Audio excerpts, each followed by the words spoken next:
ఒకసారి మీకు విషయం చెప్తానండి. దేవదూత వచ్చింది, జనాల్ని చంపుతూ ఉంది, జనంలో జొరబడి ఇంకా చంపేయడానికి ప్రయత్నం చేస్తూ ఉంటే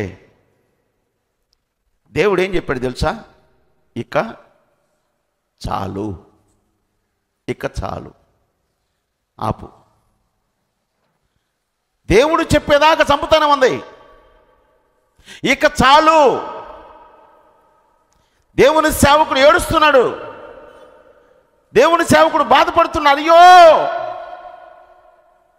ఇంత పరిస్థితి ఏర్పడిందని, ఇక చాలు, ఆగో.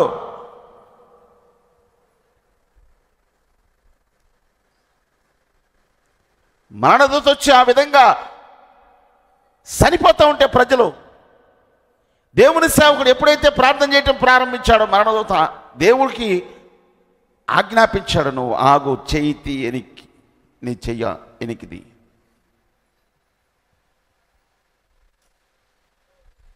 ప్రభు మనతో మాట్లాడుతున్న విషయాలు మీరు మర్చిపోకూడదు.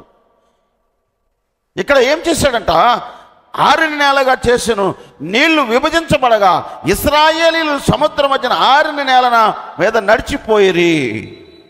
ఆ నీళ్లు వారి కుడి ఎడమ ప్రక్కలను వారికి గోడవలే నుండెను. సపెట్లు కొట్టు.